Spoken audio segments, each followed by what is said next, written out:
We all remember Boomich as a great captain who led Navi to their first major win in CSGO. It was especially painful seeing him leave the team because everyone liked him. But it seems like in that situation, Navi didn't have any other choice than to say farewell to Boomich. But do you remember how Kareel became so popular and earned himself such a good reputation for always being a positive guy who was impossible not to cheer for? Don't forget to leave a like and subscribe because you're watching CYBERSHOKE, and today we'll tell you how Boomich came to a tournament as a no-name and instantly grabbed the hearts of everyone watching. It's important to understand that this video isn't a full-on Boomich biography, but just a happy chapter from his long career. If you would like us to make a more extensive video about Kareel, let us know in the comments. Meet CYBERSHOKE. This team was gathered as a second roster for Boombl4 in the fall of 2016. In time, the guys started to play better than the main CYBERSHOKE team, so the org prioritized their growth. But unfortunately, a lot of changes were made. First to go was Moonshine. He got called in to serve in the Finnish army, so the guys replaced him with Philin, who got kicked just 2 months later due to, quote, problems with discipline. In general, that team looked like a usual Tier 3 CIS roster that competed in online tournaments and made some roster changes every couple of months. For example, Philin was replaced with Fix, who was also kicked in just 37 days. But come 2017, they hit their sweet spot. After making many changes, CYBERSHOKE managed to finally have a good roster under their wing. Kvik turned out to be a great open fragger. Jimka and Waterfalls brought a lot of experience, and young Boomich became that funny guy that always cheered everyone up. By the way, it was actually Jimka and Waterfalls who insisted on signing Boomich. You see, Kareel left his former team, EPG, with bad stats, and no one really wanted to pick him up. But the guys knew that in reality, Boomich still played great, and it was just that he couldn't adapt to the style of EPG's captain, Hooch. Ixo, the coach, was also an important part of the team. Honestly, Dimitri is an amazing person. The 36-year-old coach had a wife and 2 kids to feed, but he still tried his best to build a career in esports, even though it wasn't bringing in much money. That roster was formed in October of 2017, and the guys, being the 60th best team in the world, registered for an open qualifier to the CIS minor.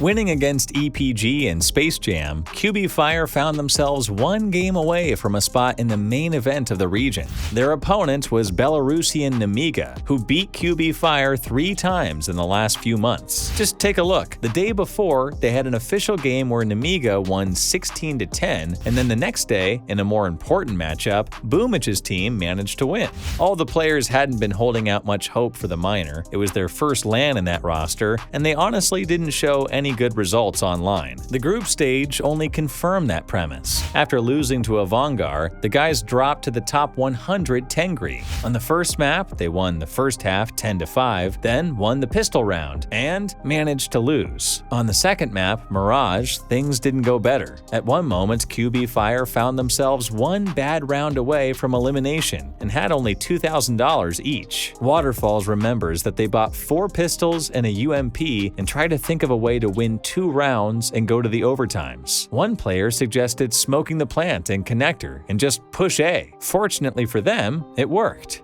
And it just be overwhelming. I think that's really the thought here as we do see them gathering up over towards the A side. So it's going to be the set piece at A, you know, standard smokes, flashes, and just try to get in the face of Tengri with these CZs. But Tengri, they're playing very passive towards A. I like this. They're going to try to fight these CZs at distance. They don't want a chance to get caught out in a close range scenario against these pistols.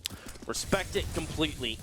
As Ramzik has other ideas, peeks in front of the connector smoke. That's an op giving up to Waterfalls. A man you really don't want to have a weapon like that in such an important round, as now they have weapons. Waterfalls gets a kill, Jimka finds one. As a result, CYBERSHOKE reached the semifinal, but no one was expecting such outstanding results from them. After all, they lost to the top 30 Avangar and then barely won top 100 Tengri and top 70 Fours. Winning Pro Stow, the guys went to the upper bracket final and again got knocked out by Avangar. In the elimination game, they faced Spirit, the second best team in that event. All the analysts were unanimously saying that we could expect a good fight, but that the Dragons were sure to win. The first map, QB Fire's pick, ended with an easy victory for Team Spirit. Ixo remembers that the guys were tilting, and he, as a coach, needed to do something. So here's what he came up with. During the break, he came to his players and said, "I don't give a fuck if someone speaks shit about me, but I won't allow anyone to insult my friends." The players then gave him a puzzled look, like, "What are you talking about?" Then he said that after winning the first map, Team Spirit started to call QB Fire noobs and bots. The team got mad. All the tilt in their eyes had gone, and now there was only a desire to win and prove them wrong. And that's what they did. QB Fire had won that game and successfully qualified for the Boston Major. It was only after it all ended that Ixo told the team that Spirit actually didn't say anything, and he just made the whole thing up so that he could fuel them with some passion. Can't argue with that. Drop a like if you agree that that coach is a genius. Obviously, QB Fire finished in second place at that minor, losing to Avangar once again. But it's okay, they still had a spot on the challenger stage at the Boston Major. The guys remembered that they nor their organization believed in any success in Boston. Why?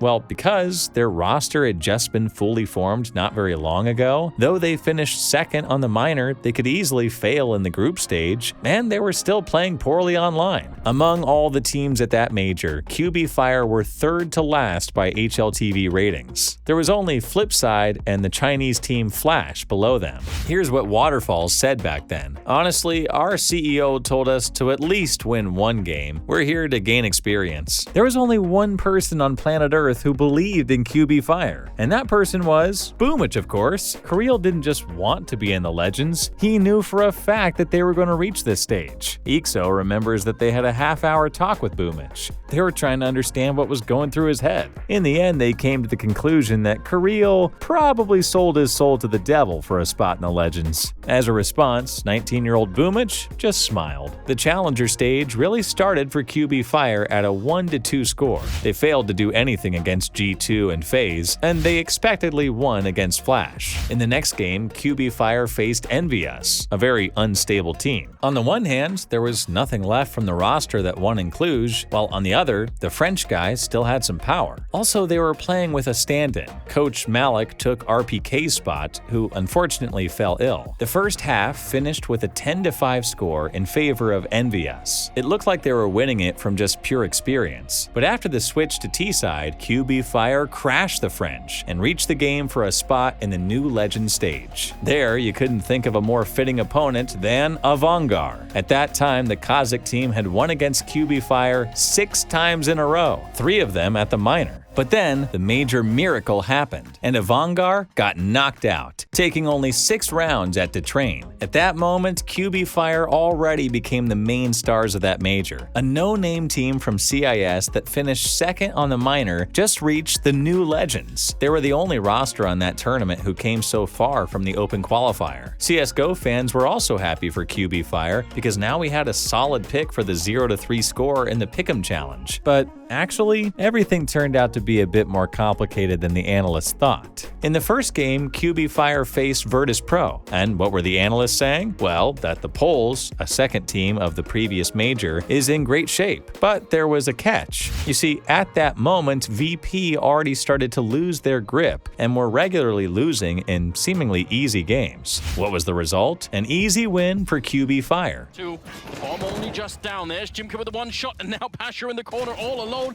getting shot at from 2 different angles, and he gets dropped by Jimka, and that's it. 16-3 here as Virtus Pro get taken down by QB Fire. Who would have thought? Crazy start to this event. Virtus Pro gets absolutely stunned, as well as everyone tuning in, I think. That is a great win for QB Fire, a team who didn't have to get through the most. In the next matchup, there were also some pitfalls. Here's what the analysts were saying. Gambit is a current major champion. Yeah, Zeus and Kane left, but their coach is a very promising guy. Andy and Fitch perfectly fit in the roster. Not that long ago, they won a big LAN in China and already beat Na'Vi here in Boston. What chance could QB Fire possibly have against them? Well, today in 2023, we know know that there was complete disharmony in Gambit, to say the least. The old players were unhappy with Andy and Fitch, and no one wanted to be in IGL. Well, QBFire took advantage of that and won with a 19-16 score. They were only one win away from the stadium. Down again, and it's Dozier, 1 versus 3, 13 seconds, he's blind, and that's a wrap. QBFire, another upset. How far can they go?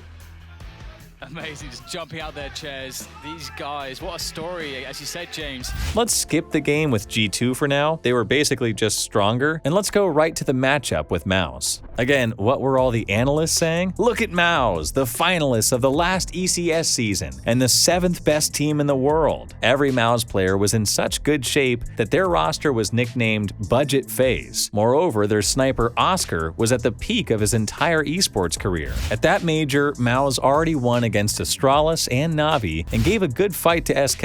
Again, QBFire didn't stand a chance. These teams weren't just from different levels, they were from different worlds. Here's what Chris J said in an interview. What about QBFire? Well, they're a big surprise. I didn't know most of their players, just saw a couple of nicknames on HLTV. At the start, I didn't take them seriously. No one did. The first half was a walk in the park for Mouse. QBFire tried some different things, but nothing worked. When the scoreboard showed 13-2, it looked like the outcome was already settled. But Ixo had one last trick up his sleeve. Dimitri understood that Mouse is a big threat, so he took the preparations for them very seriously. While analyzing demos, he noticed one simple but important pattern. Mouse tended to follow Oscar on the T side, so when playing as CTs, QBFire saw Oscar and they knew which plant they were going to attack. It helped QBFire to perform one of the greatest comebacks in the history of CSGO. Being obvious outsiders, QBFire were losing 13-2 in a game for the new champion spot. But thanks to one simple trick, they managed to win without overtimes. Talk about the comeback, kid. And Boomich, who believed in his team from the very start, turned out to be right. Of course, QBFire got eliminated in the very first playoffs game. They won only 11 rounds against Na'Vi and gave Flamey a chance to set a record for the most kills in one half on the major. But no one really cared about that loss. What meant the most was that Boomich was now the guy that everyone was cheering for. Ready to make it a reality.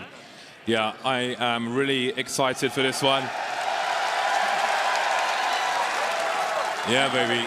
If you don't know how to pronounce that, that is Boomich. That event gave Boomich a head start in Tier 1 CS. In the future, when Na'Vi would look for a replacement for Zeus, they would sign Boomich with that major in mind. Hey guys, this was just one small story from Boomich's lengthy career. If you want us to do a whole video about it, let us know in the comments. And of course, don't forget to leave a like and subscribe because you are watching CYBERSHOKE. Bye for now.